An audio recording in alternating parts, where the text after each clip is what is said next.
गणेशाय नमः. सार्थ श्री ज्ञानेश्वरी. माऊलींच्या चरणी माझे साष्टांग दंडवत. वाचावी ज्ञानेश्वरी, डोळा पहावी पंढरी. ज्ञान होय अज्ञानाशी, ऐसा वर या टीकेशी. ज्ञान होय मूढा, अति मूर्ख त्या दगडा.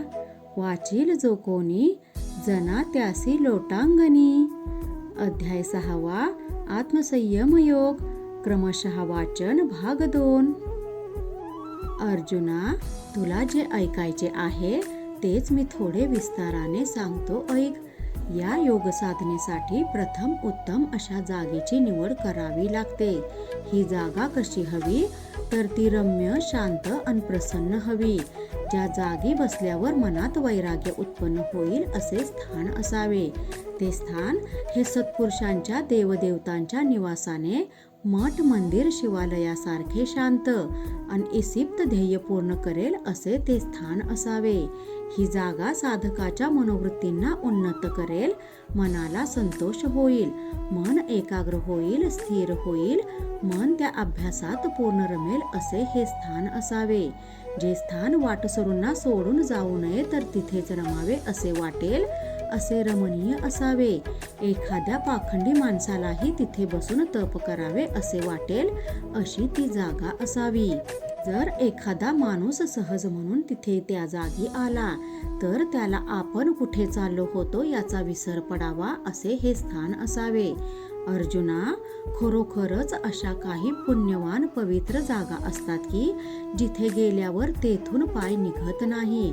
तिथे येताच मनी वैराग्य जागते अन तिथे बसण्याचा चंचल मनालाही मोह होतो. अशा त्या जागा असतात. एखादा राजा, विलासी पुरुष ह्यांना सुद्धा क्षणभर सर्व सुखभोग विसरून जिथे शांत चित्ताने बसावे असे वाटेल अशा प्रकारचे ते एकांत स्थान असावे. जर असे उत्तम, शुद्ध, पवित्र स्थान उपासनेसाठी मिळाले तर तेथे उपासकाला त्या ब्रह्मानंदाची अनुभव प्रचिती हमखास येते.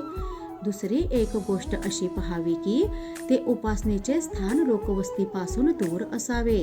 जेथे माणसांची जास्त वर्दळ नाही असे ते एकांत स्थान असावे. हा परिसर फळाफुलांच्या झाडांनी, वेलींनी फुललेला, बहरलेला असावा. जे स्थान या उपासनेसाठी निवडावे तिथे निर्मळ, शुद्ध आणि स्वच्छ निर्झराचे पाणी उपलब्ध असावे.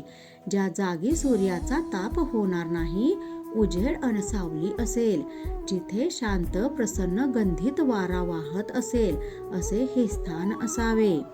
जेथे येणाऱ्या जाणाऱ्यांची गडबड नाही, श्वापदांची गर्दी नाही, जिथे फक्त पक्षीगणच आहेत असे स्थान निवडावे.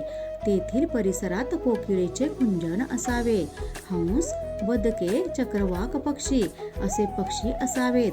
येऊन जाऊन मोर जर तेथे असेल तर उत्तमच. पण हे अर्जुना, या अभ्यासासाठी वर निवेदन केल्यासारखी एखादी सुंदर, सुयोग्य अशी जागा निवडावी की त्या ठिकाणी एखादा मठ किंवा शिवालय असावे. जेथे शांत चित्त प्रसन्न राहील, शांतता भंग होणार नाही, एकांत साधता येईल अशी ती जागा असावी. अशा सुयोग्य जागेची निवड करून मग त्याच स्थानी साधकाने आपले आसन घालावे. आता हे सिद्धासन नेमके कसे असावे तेही मी तुला सांगतो, तो भाग ऐक. आसनासाठी वर धृतव्रस्ताची घडी, त्याखाली मृगाजीन आणि त्याखाली दर्भांकुर अंथरलेले असावेत. हे दर्भ मऊ असावेत. ते एकमेकांजवळ राहतील, विखुरले जाणार नाहीत याची काळजी घ्यावी. हे आसन फार खोल किंवा फार उंच असू नये. ते जमिनीस समांतर असावे. कारण जर आसनच उंच असेल तर बैठक स्थिर राहणार नाही. जर खोल किंवा खाली असेल तर जमिनीची ओल, गारवा, किडामुंगी ह्यांचा भास होईल. यासाठी साधकाचे आसन स्थिर आणि धरणीस समांतर असावे. ते सरळ असे असावे. अशा प्रकारची आसन व्यवस्था व्यवस्थित निश्चित स्थानी पक्की केल्यावर साधकाने प्रथम आपल्या सद्गुरूंचे स्मरण करून त्या आसनावर बसावे. जोवर अहंभाव नाहीसा होत नाही, अंतरंगी अष्टभाव जागत नाही, तोवर सद्गुरूंचे ध्यान करावे. त्यांच्या नामरूपाचा आठव करावा. हळूहळू साधकाला विषयांचा विसर पडू लागतो. विषय वासनांच्या इच्छा राहत नाहीत. मनाची हाव, अस्थिर भाव हा कमी कमी होऊ लागतो. या गोष्टी सहज साध्य होतील, ऐक्य घडेल. अशा प्रकारे त्या आसनावर स्थिर बसावे. नंतर आपणच आपला देह सावरावा. प्राणापान वायूने प्राणापानाला आवरून धरावे. त्या अनुभवाचा प्रत्यय अनुभवावा. ही बैठक साध्य होऊ लागली म्हणजे वृत्ती मागे फिरतात आणि ब्रह्मैक सुखाची समाधी साधते.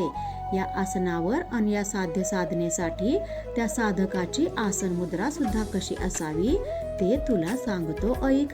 असे म्हणून श्रीकृष्ण भगवान अर्जुनास सांगतात की, अर्जुना, पोटऱ्या मांडीस लावून आसन घालावे. एका पायावर टाच स्थिर आणि घट्ट करावी. उजवा पाय खाली ठेवून त्याने वृषणापासून ते गुदद्वारापर्यंत असणारी शिवनरेषा दाबावी. डावा पाय उजव्या पायावर ठेवावा. अपानद्वार आणि शिश्न यामधील जी 4 बोटांची जागा ती मधली मागे पुढे 1.5 बोटांची जागा सोडावी. मध्ये उरलेल्या जागी टाच लावून साधकाने आपल्या शरीराचा या आसनात नीटपणे तोल सांभाळावा. शरीर वर उचलले गेले आहे याची खात्री करावी. पाठीचा कणा ताठ करून त्याचा खालचा भाग वर उचलावा. या अशा प्रकारे सिद्ध केलेल्या आसनात योग्याचे शरीर हे घोट्याच्या आधाराने स्थिर राहते. अर्जुना, योगशास्त्रात या आसनाला कोणी मूळबंधासन किंवा वज्रासन असेही म्हणतात. या मूळबंधासन प्रक्रियेमुळे शरीरातील वायूचा खालचा मार्ग बंद होतो.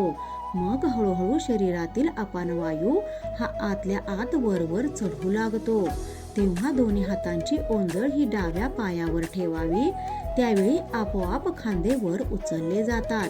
शरीर व मस्तक हे दोन्ही उंचावलेल्या खांद्यात स्थिर झाल्यावर डोळ्यांच्या पापण्या अलगद मिटू लागतात. यावेळी डोळ्यांच्या वरच्या पापण्या खाली झुकतात तर खालच्या पापण्या खाली पसरतात आणि साधकाची दृष्टी अर्धोन्मिलित होते.